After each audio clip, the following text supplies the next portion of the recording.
Hello YouTube vintage TV restorers. Now this is a little unusual for me. I haven't done one of these in a long time.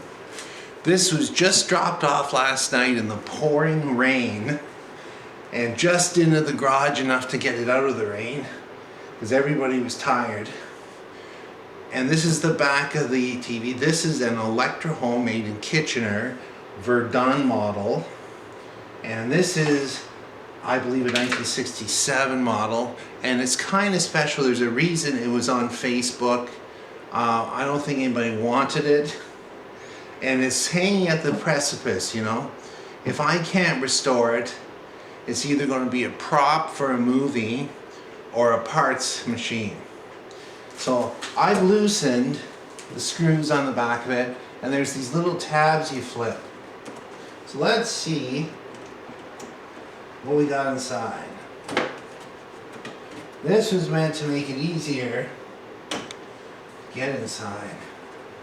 And we have a Centurion Chassis. This was a big deal back in its day. I'm just going to move back so you can see it. This is a flip down tube chassis. And maybe we should flip it down. All I can say is I'm just looking for any signs of use. There's quite a bit of attracted dust around the horizontal output tube. Some arcing, it looks like some arcing. That's where the damper tube is inside there. Some old electrolytics, some wax caps. I didn't want to turn this on until I got a look inside of it. But let's see what's top side on the chassis. And this was the big deal. Nobody remembers these anymore. This was a flip down, easily serviceable chassis in the 1960s. It was probably the best black and white TV chassis on the market back then. Electrohomes were known for longevity. So let's take her down. Make sure nothing jumps out. Well, look at this repair here.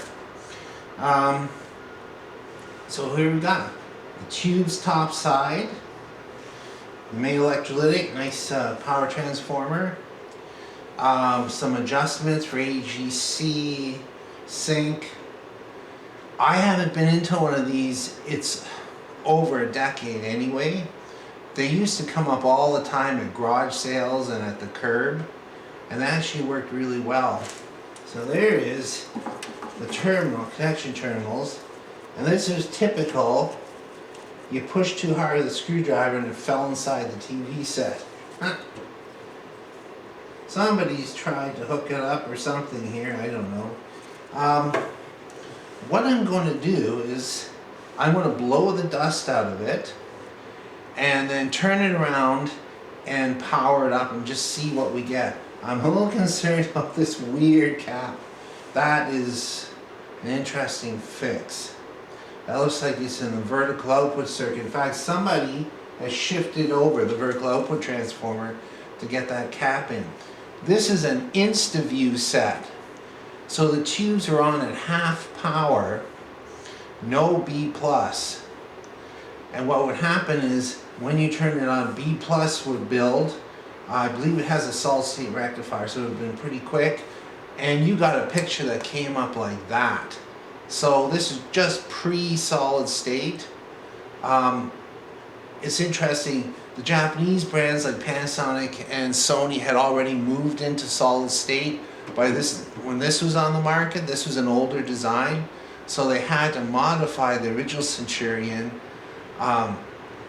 So it was instant on in order to sell them. But just because it's tube doesn't mean it's bad, doesn't mean it's good, it's just tubes. I kind of like the look of this. I also wanted to pay tribute today. I was thinking about this. I used to know TV repair techs, electronic techs, the ones that kind of mentored me, 30, 40 years ago.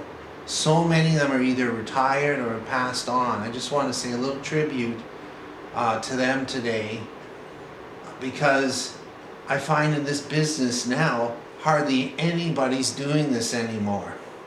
Anyway, thanks for watching and listening.